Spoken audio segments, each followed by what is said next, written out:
Imagine coming home after a grueling day at work, expecting love, comfort, and connection, only to be told, "I don't owe you intimacy."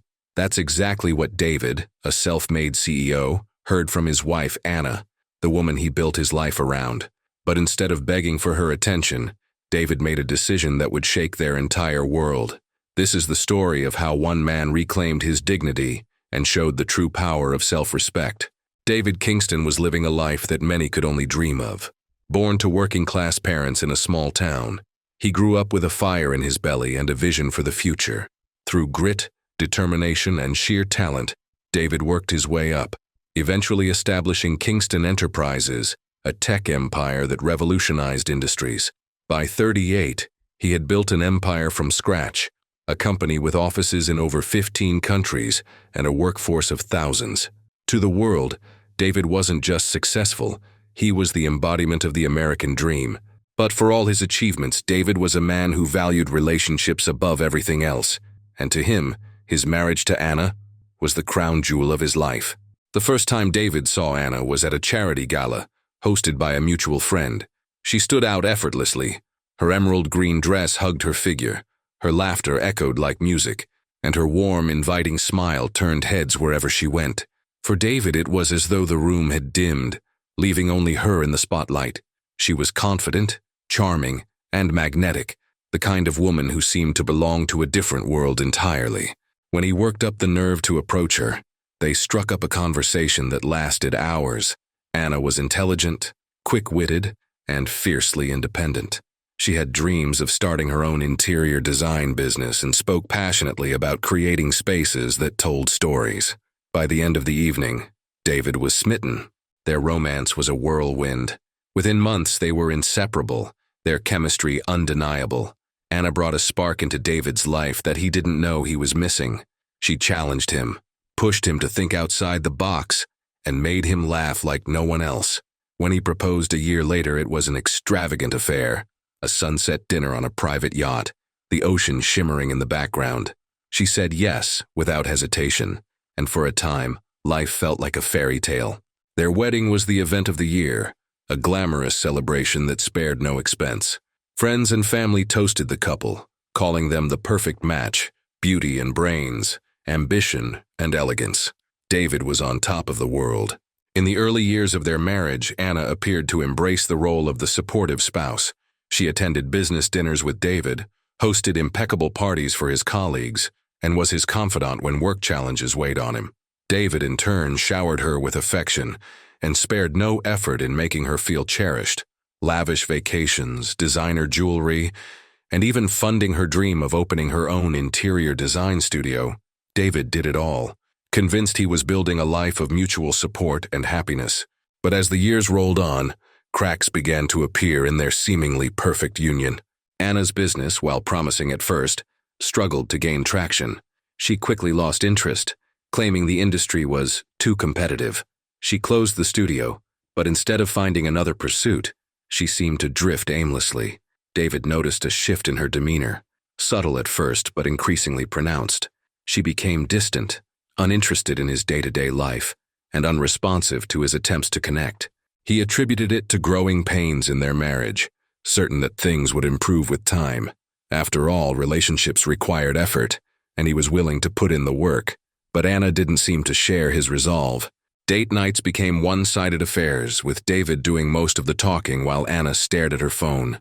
Intimate moments grew infrequent, replaced by excuses and apathy.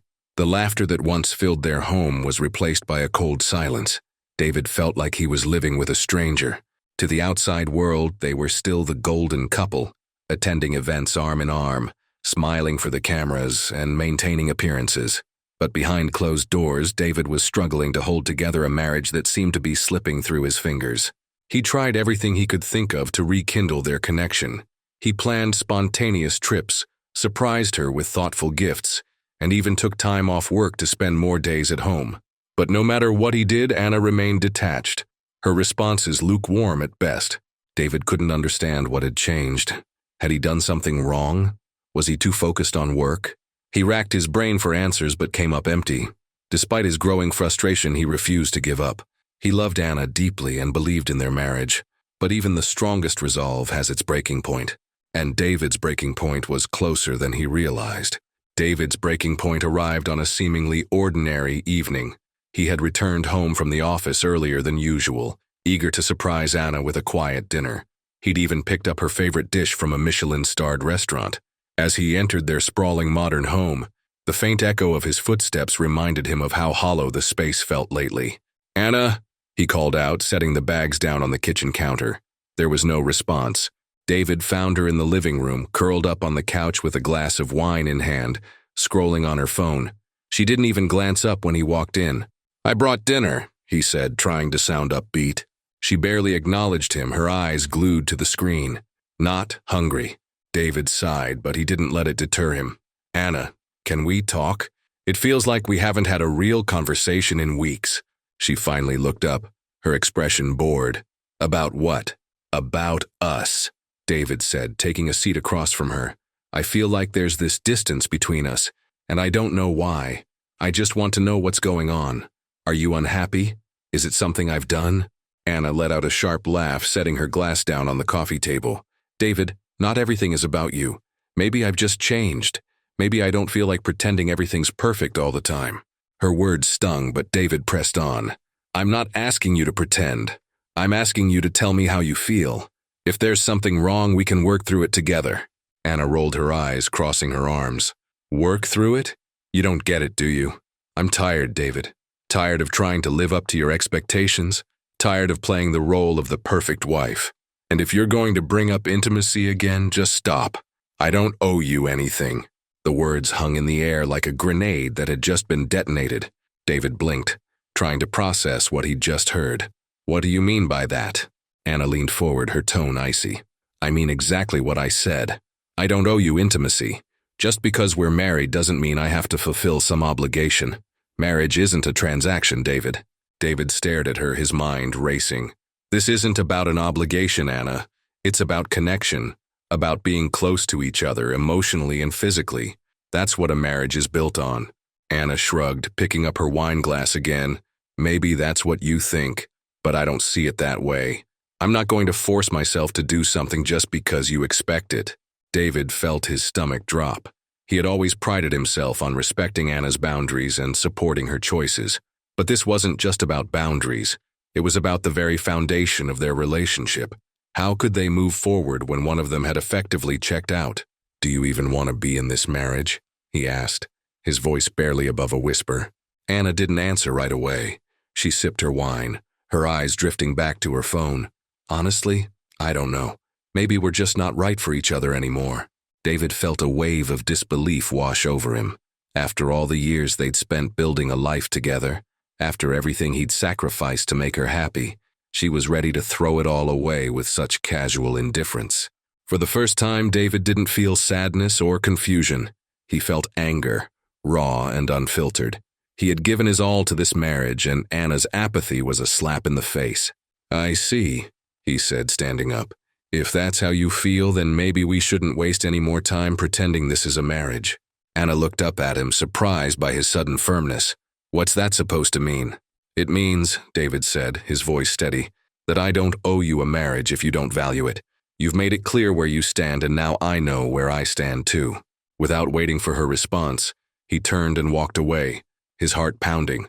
For years, he had bent over backward to make things work, to accommodate Anna's shifting moods and priorities. But that moment marked the beginning of a new chapter, one where he wouldn't settle for being taken for granted. As he closed the door to his study, David knew this wasn't the end of the conversation, but it was the end of something far more significant, his willingness to fight for a marriage that Anna had already abandoned. David spent the rest of the night in his study, the room dimly lit by a single desk lamp. The leather-bound books and polished wood furniture, once symbols of his success, now felt suffocating. He stared at the framed photo on his desk, a picture of him and Anna on their honeymoon in Santorini.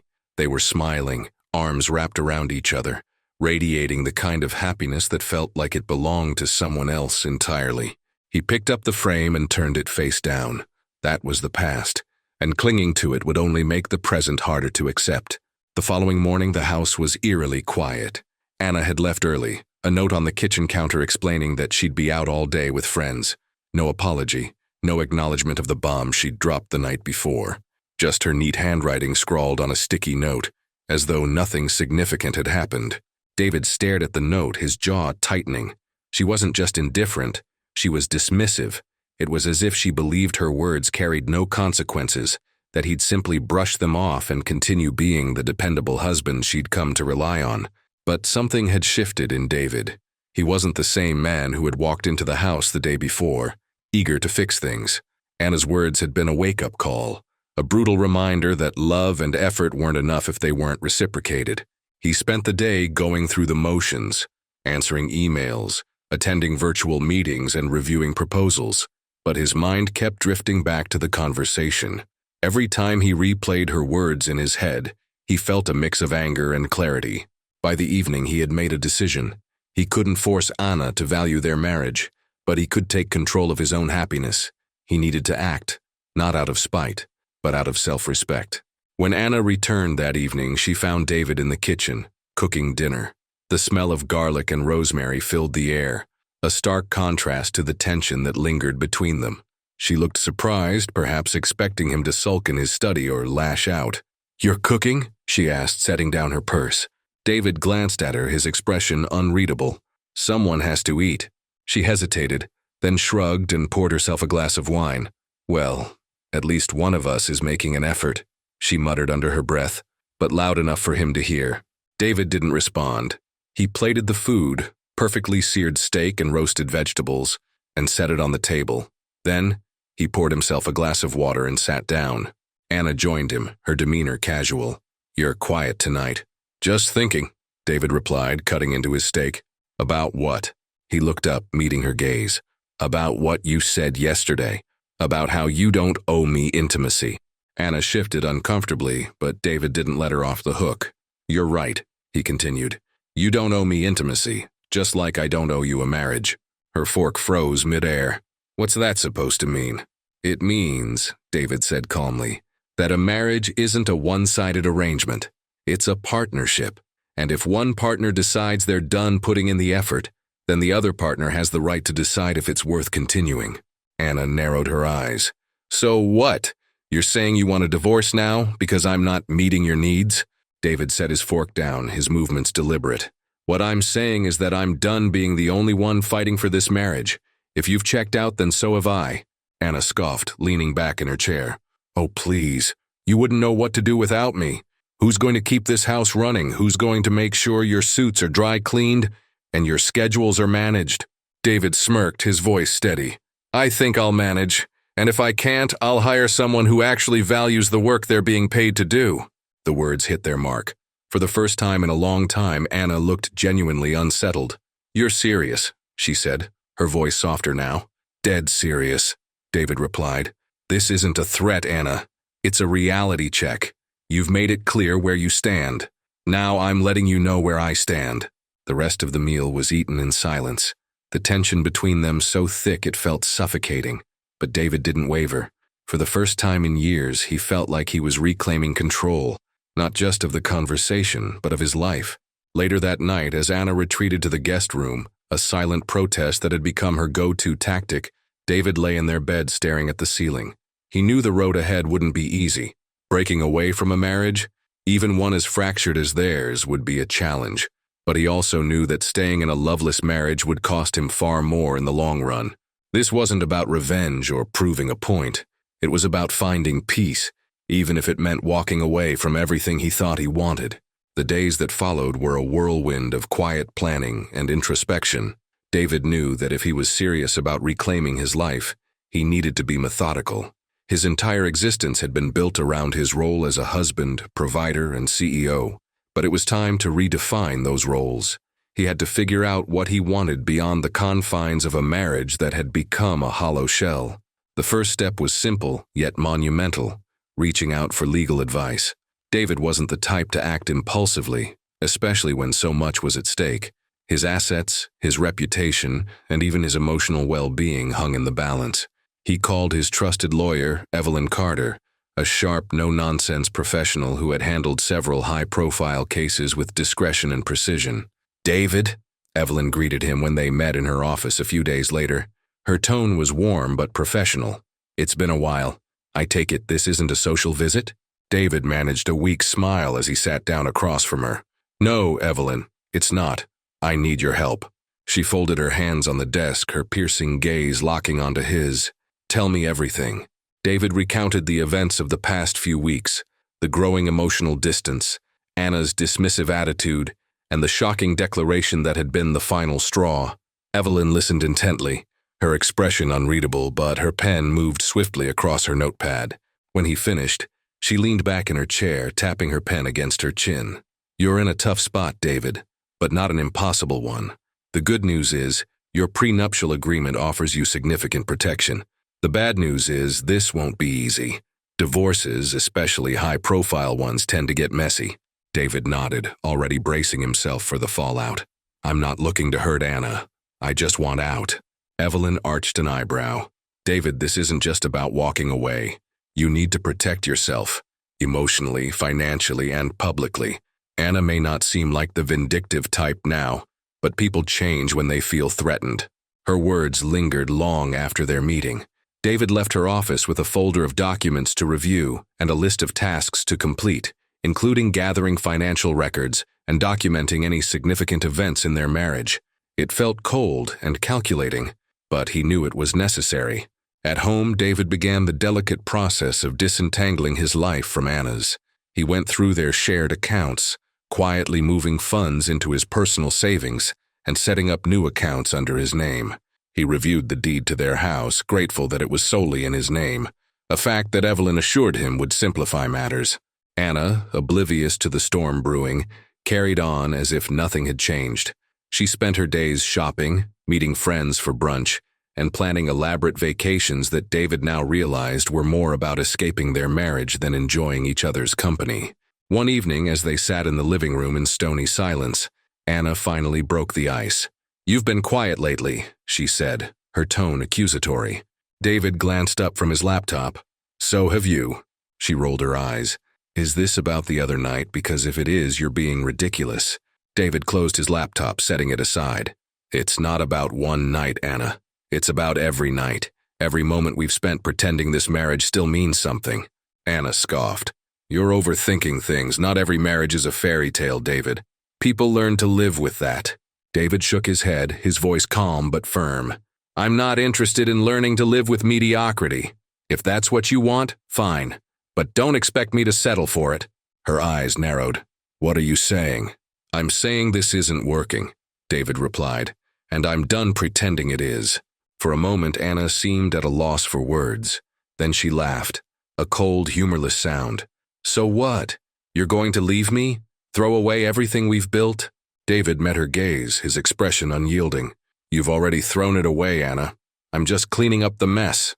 Over the next few days, David began sharing his intentions with a select few people he trusted: his brother, Daniel, and his best friend, Mark. Both were shocked but supportive, offering him a sounding board as he navigated the emotional minefield of a pending divorce. "You're doing the right thing," Daniel said over drinks one evening. "Anna's been coasting for years, David. You deserve better." Mark nodded in agreement. "It's going to suck for a while, but you'll come out stronger on the other side. Just stay focused." Their encouragement bolstered David's resolve, but it didn't make the process any less painful. Every interaction with Anna felt like walking on broken glass. She alternated between icy detachment and biting sarcasm, making it clear she had no intention of making things easy for him. One afternoon, as David packed some of his personal belongings into boxes, he found an old photo album buried in the back of a closet. He sat on the floor, flipping through the pages. The images told the story of their early years together, days filled with laughter, love, and genuine connection. It was a stark contrast to the cold, distant reality they now lived. For a moment, doubt crept in. Had he failed her somehow? Could he have done more to save their marriage? But then he remembered Anna's words, her dismissive tone, and the way she had treated him like an afterthought. This wasn't about a single failure or misstep. This was about a pattern of neglect and indifference that had eroded their foundation. David closed the album and placed it in the box, along with the rest of his past. It was time to move forward. As David began to dismantle the life he had built with Anna, he realized he was also confronting the person he had become during their marriage. Somewhere along the way, he had allowed himself to be boxed in by expectations, Anna's, society's, and even his own. The process of letting go wasn't just about ending a marriage. It was about rediscovering who he truly was. It started with small, almost imperceptible changes. David began waking up earlier, not to rush off to the office, but to savor the quiet moments of dawn. He started journaling, a habit he had abandoned years ago, and found that putting his thoughts on paper was like untangling a knot in his chest. "Who am I?" he wrote in the margin of one page. The question felt daunting, yet liberating. For years, his identity had been tied to his role as CEO, husband, and provider. Now, stripped of one of those titles and questioning another, he had to confront the man beneath the labels. One evening, David attended a networking event, a routine part of his corporate life. But this time, he wasn't there to secure business deals or impress potential clients. He was there to connect with people on a human level, something he had neglected in the fast-paced, transactional world of high finance. That's where he met Elena, a marketing executive with a sharp wit and an infectious laugh. Their conversation started innocently enough, discussing industry trends and swapping stories about grueling work weeks. But as the evening progressed, the topics turned personal. "Do you ever feel like you're just going through the motions?" Elena asked, swirling her wine glass thoughtfully. David hesitated, then nodded. "More than I'd like to admit." Elena smiled, her eyes kind. "It's scary, isn't it? Realizing you've been living someone else's idea of a perfect life?" Her words struck a chord. For years, David had been so focused on achieving success and fulfilling obligations that he hadn't stopped to ask if he was truly happy. That night, as he drove home, he couldn't shake Elena's question. It lingered in his mind, pushing him to reevaluate his priorities. The next morning, David decided to shake up his routine. Instead of heading straight to the office, he stopped by a coffee shop he used to frequent in his younger days. It was a small, cozy place with mismatched furniture and the aroma of freshly brewed coffee. As he sipped his cappuccino, he watched the world go by, couples chatting over breakfast, students engrossed in their laptops, and baristas laughing behind the counter. For the first time in years, David felt a sense of calm. He realized he didn't have to rush through life, constantly chasing the next milestone. He could slow down, savor the moment, and appreciate the little things. That realization led David to revisit old passions. He dusted off his guitar, which had been tucked away in a corner of the basement, and started playing again. The familiar chords felt like reconnecting with an old friend. Music had always been an outlet for him, a way to express emotions he couldn't put into words. On weekends, he began exploring the city, visiting art galleries, attending live performances, and even taking a cooking class. Each new experience was like a puzzle piece, helping him rebuild his sense of self. He discovered he loved abstract art, had a knack for making pasta from scratch, and found joy in being a part of a community. Anna, meanwhile, seemed oblivious to David's transformation. She carried on with her usual routine, assuming that his newfound independence was just a phase. But David didn't care about her perception anymore. He wasn't making changes to prove a point or to get back at her. He was doing it for himself. One evening, Anna noticed the guitar propped up in the living room. "You're playing again?" she asked, her tone more curious than accusatory. David nodded, strumming a few chords absent-mindedly. "Yeah, it feels good to do something for me." She didn't respond, but her expression shifted, something between confusion and annoyance. It was as if she didn't know how to process this new version of David, a man who wasn't seeking her approval. As David continued to evolve, he noticed a shift in how others perceived him. His employees at the company commented on his renewed energy and focus. His friends remarked on his lighter demeanor. Even his brother, Daniel, who had always been his harshest critic, admitted, "You seem happier." David's transformation wasn't just internal. It radiated outward, affecting everyone around him. He realized that by prioritizing his own well-being, he was better equipped to show up for others, not as a martyr or a workhorse, but as his authentic self. The pivotal moment came during a leadership seminar David had been invited to speak at. As he prepared his notes, he decided to deviate from his usual script. Instead of talking about financial strategies or market trends, he shared his personal journey. how he had lost himself in the pursuit of success and how he was reclaiming his identity.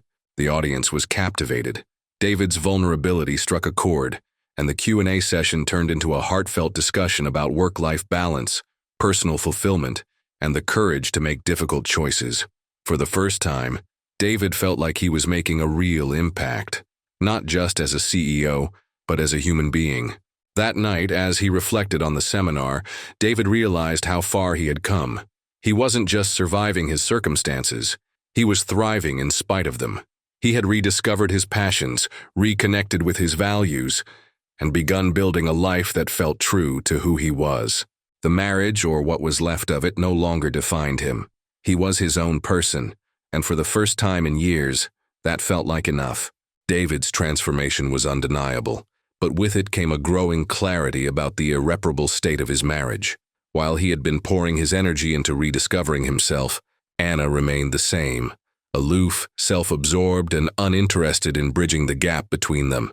Their shared moments, once filled with laughter and connection, had dwindled to transactional conversations and icy silences. David knew it was time to confront the truth. Their marriage wasn't just struggling, it was over. One evening, David sat in his study staring at a picture frame on his desk. It was a photo from their honeymoon, a snapshot of him and Anna laughing under the golden sun of Santorini. He remembered the promises they had made, the dreams they had shared, but those memories felt like they belonged to different people, a different life. The love they once had was buried under years of resentment, indifference, and unspoken words. He knew the confrontation would be painful, but it was necessary. He couldn't keep living in a facade of a marriage that had long since crumbled. David chose a quiet Saturday afternoon to have the conversation. Anna was in the living room, scrolling through her phone while sipping a glass of wine. She looked up briefly when David entered but didn't say a word. "We need to talk," David said, his voice steady but firm. Anna sighed, setting her phone down with exaggerated reluctance. "About what?" David took a deep breath. "About us. About where we're headed. If we're headed anywhere at all." Anna raised an eyebrow, her expression a mix of boredom and annoyance. "This again? David, we've been over this. You're overthinking everything." "No," he said, his tone sharper now. "I've spent years pretending everything was fine, hoping things would change. But they haven't, and they won't." Anna's eyes narrowed. "What are you saying?" "I'm saying this marriage is broken, Anna," David replied, his voice laced with both sadness and resolve. "And I don't think we can fix it." For a moment, Anna seemed genuinely stunned. She opened her mouth to speak, but then closed it as if grappling with the weight of his words. Finally, she said, "So what? You're just giving up?" David shook his head. "This isn't about giving up. It's about being honest. With you. With myself. We're not happy, Anna. We haven't been for a long time." Anna scoffed. "Speak for yourself. I've been fine." "That's the problem," David said, leaning forward. "You've been fine. Not happy, not invested, just fine. And that's not enough. Not for me and not for what we once had." The room fell silent, the tension so thick it was almost suffocating. Anna's face hardened, her defenses rising. "So what do you want to do? Get a divorce? Throw away everything we've built?" "What have we built, Anna?" David asked, his voice heavy with emotion. "A house? A lifestyle? A collection of shared photos and polite conversations? That's not a marriage. That's a partnership of convenience." Anna's jaw tightened. "You're being dramatic." "No," David said firmly. "I'm being honest, and maybe it's time you tried that too." Anna crossed her arms, her expression icy. "Fine. You want honesty? Here it is. You're not exactly a walk in the park, David. You work late, you're obsessed with your company, and you're always trying to fix things that aren't broken." David felt a pang of frustration but kept his composure. "And yet, when I tried to fix this, when I suggested therapy, when I asked you to communicate, you shut me down. Every single time." Anna looked away, her silence speaking volumes. "This isn't just about intimacy or the lack of it," David continued. "It's about the fact that we stopped being partners a long time ago. You don't see me, Anna. You see what I provide, what I represent, but not me." For a brief moment, Anna's mask slipped. Her eyes softened and she looked at David with something resembling vulnerability. "I didn't mean for it to get like this," she said quietly. I don't know." David nodded, his voice gentler now. "I believe you. But intentions don't change reality. We've drifted apart, Anna, and I don't think we can find our way back. Anna swallowed hard, her bravado cracking. So what happens now? David hesitated, the weight of the decision pressing down on him, but he knew there was no turning back. We end this. We let go before we hurt each other any more than we already have. Anna's eyes filled with tears, but she didn't argue. Deep down, she knew he was right. Their marriage had become a hollow shell, and clinging to it would only prolong the pain. The conversation ended with an agreement to take the next steps toward separation. It wasn't loud or explosive. It was quiet, almost anticlimactic. But for David, it marked the beginning of a new chapter, one where he could finally prioritize his happiness and peace of mind. That night, David sat alone in the study, reflecting on what had just unfolded. He felt a strange mix of grief and relief. Grief for what was lost, but relief for what he had finally found. The courage to choose himself. The days following their decision to separate were a whirlwind of emotions and logistical challenges. For David, the initial relief of finally addressing the truth was quickly replaced by the daunting reality of what lay ahead. Ending a marriage wasn't just about signing papers. It was about disentangling two lives that had been intertwined for years. Anna, for her part, oscillated between anger, regret, and moments of cold indifference. It was clear she hadn't fully processed the situation, and David wasn't sure if she ever would. The first step was informing their close friends and family. David dreaded these conversations, not because he feared judgment, but because he hated the pitying looks and unsolicited advice that would inevitably follow. He started with his parents. His mother, ever the empathetic listener, was heartbroken but supportive. "You've always done what's right, David," she said, her voice thick with emotion. "If this is what you need to be happy, we'll stand by you." His father, a man of few words, simply nodded and said, "You've thought this through, and that's what matters. Don't second-guess yourself." Telling Anna's family, however, was a different story. Her parents had always adored David, often joking that he was too good for their daughter. But now, they looked at him with a mixture of confusion and disappointment. "Isn't there a way to work this out?" Anna's mother asked during an awkward phone call. David sighed, choosing his words carefully. "We've tried. For years we've tried. But sometimes love just isn't enough."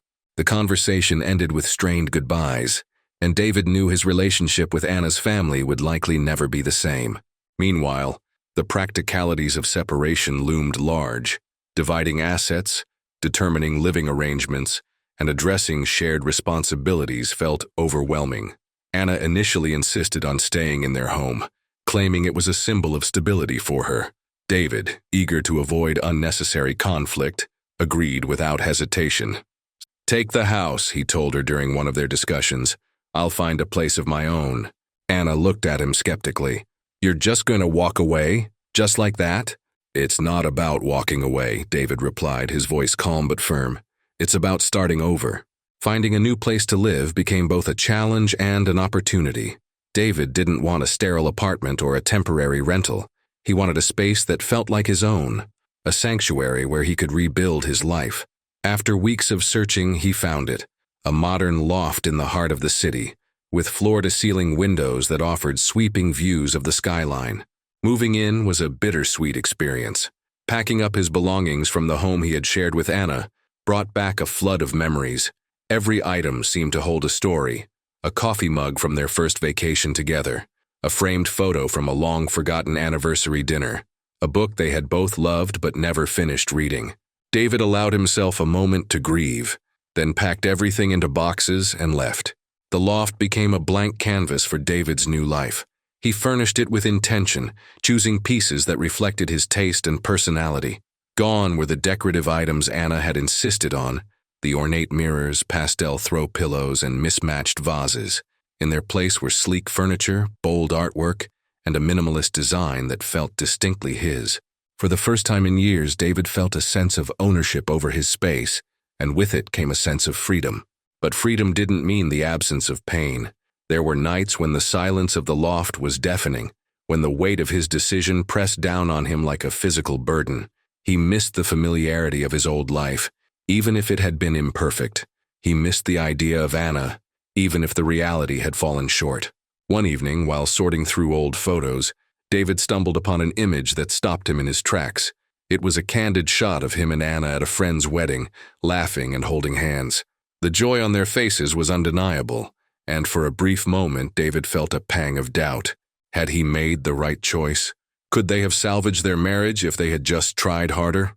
But as quickly as the doubts came, they dissipated. He remembered the countless nights spent feeling alone in her presence, the emotional walls she had built, and the way she had dismissed his efforts to reconnect. The photo was a snapshot of a moment, not a reflection of their reality. David turned to his support system to navigate the emotional roller coaster. His best friend Lucas became his sounding board, offering both empathy and tough love. "You're doing the right thing, man," Lucas said during one of their late-night phone calls. "It's going to suck for a while, but you'll come out stronger on the other side." David also started therapy, something he had once dismissed as unnecessary. But sitting in a therapist's office, unpacking years of suppressed emotions, proved to be one of the most liberating experiences of his life. As the weeks turned into months, David began to feel a shift. The pain of separation, while still present, was no longer all-consuming. He found joy in small things: a morning run along the river, a new book by his favorite author, an impromptu dinner with friends. These moments reminded him that life went on, even after heartbreak. One day, while walking through a park near his loft, David spotted a group of children playing soccer. Their laughter was infectious, and he couldn't help but smile. It was a small moment, but it felt significant, a reminder that happiness wasn't a destination but a series of fleeting, beautiful moments. The aftermath of the separation wasn't just about healing, it was about rediscovery. David realized that in letting go of his marriage, he had made room for something even more important: the chance to rediscover himself. While David focused on rebuilding his life, Anna found herself grappling with the reality of the choices she had made. For years, she had convinced herself that she was justified in her actions. She told herself that David was too focused on his work, too predictable, too boring. But now, with David gone, the cracks in her self-constructed narrative began to show. At first, Anna relished the newfound freedom. The house was hers, the silence uninterrupted by David's steady presence. She filled her days with brunches, yoga classes, and outings with friends. But as the novelty of independence wore off, a sense of unease began to creep in. The house, once a symbol of stability, now felt empty. The small quirks she used to roll her eyes at, David's habit of leaving his mug by the sink, the faint hum of his favorite jazz playlist in the background, were suddenly absent, and their absence was deafening. Anna sought solace in her social circle, but even her closest friends seemed to grow weary of her complaints. Rachel, her most loyal confidant, began to distance herself. Conversations that once revolved around Anna's grievances about David now shifted uncomfortably to other topics. "Maybe you should talk to someone," Rachel suggested during one of their strained coffee dates. "Like a therapist." Anna scoffed. "I don't need therapy, I'm fine." Rachel hesitated, then pressed on. "Are you? Because you don't seem fine, Anna. You seem lost." As the weeks went by, Anna's attempts to fill the void became increasingly desperate. She threw herself into hobbies she'd once abandoned, joined a book club, and even signed up for an art class. But none of it seemed to stick. The laughter felt forced, the smiles hollow. One evening, as she flipped through old photo albums, she stumbled upon a picture of her and David on their honeymoon. They were sitting on a beach, David's arm around her, both of them smiling at the camera with sun-kissed cheeks and carefree grins. The memory hit her like a wave, and for the first time, she allowed herself to confront the truth. She had been happy with David once, truly happy. So what had gone wrong? Anna began to reflect on the small moments she had overlooked or dismissed. The way David always remembered her coffee order, how he stayed up late to help her finish a presentation, the quiet but genuine pride in his eyes whenever she succeeded. She realized she had taken his steadiness for granted, mistaking it for complacency when it was, in fact, love in its most enduring form. But by the time this realization dawned on her, it was too late. One day, Anna ran into Rachel at a local cafe. Rachel, who had grown tired of Anna's self-pity, decided to lay it all out. "Do you even know what you had, Anna?" Rachel said, her voice tinged with frustration. "David was the kind of man most women dream about. Reliable, kind, loyal. And you threw him away because you were too busy chasing—" "What? Excitement?" Anna's face flushed with embarrassment. You don't understand, Rachel. It wasn't just about excitement. I felt suffocated. Suffocated? Rachel shot back. Or ungrateful. Because from where I'm sitting, you had everything, and you couldn't see it. The confrontation left Anna shaken. She spent the next few days in a haze, replaying Rachel's words over and over in her mind. Was Rachel right? Had she been ungrateful? Selfish? The more she thought about it, the harder it became to deny. In a moment of vulnerability, Anna decided to reach out to David. She picked up her phone, hesitating as her thumb hovered over his name. Finally, she typed out a message. Hi, David. I know I'm probably the last person you want to hear from, but I've been doing a lot of thinking. If you're open to it, I'd really like to talk. She hit send before she could change her mind, then stared at the screen waiting for a response. Minutes turned into hours, and when David didn't reply, she felt a pang of regret. David, upon receiving the message, was initially taken aback. He read it twice, then set his phone down and walked away. He wasn't angry, he had moved past that, but he also wasn't sure he wanted to reopen a chapter he had worked so hard to close. After a day of contemplation, David responded, Anna, I appreciate the message, but I think it's best for both of us to focus on moving forward. I wish you well. Anna stared at the response, her heart sinking. She had expected a conversation, maybe even a chance to explain herself. Instead, David's calm, measured reply made it clear. He had truly moved on. Realizing she couldn't undo the past, Anna turned to therapy, something she had resisted for years. In those sessions, she began to unpack not just her marriage, but her patterns of behavior, her fears, and the insecurities that had driven her to push David away. It was a painful process, filled with moments of clarity and bouts of tears, but slowly, Anna began to see herself and her actions for what they were. Though the road to self-awareness was long and winding, Anna knew one thing for certain. She had lost something irreplaceable in David, but instead of wallowing in regret, she resolved to learn from her mistakes. While Anna's journey was far from over, she had taken the first step toward understanding herself. Whether or not that understanding would bring her peace remained to be seen. David's decision to let go of Anna wasn't easy, but it was necessary. For years, he had been tethered to a relationship that drained him, leaving him questioning his worth and his role as a husband. Now, with the weight of that chapter behind him, David was ready to step into a new life, a life he would create on his own terms. The first step in his journey was rediscovery. David threw himself into activities he had once loved but abandoned over the years. He dusted off his old bicycle and began taking long rides through the countryside. The wind on his face, the rhythm of the pedals, and the open road became his sanctuary, a space where he could think clearly and reconnect with himself. He also began exploring new hobbies. Photography, something he had always been curious about, became an unexpected passion.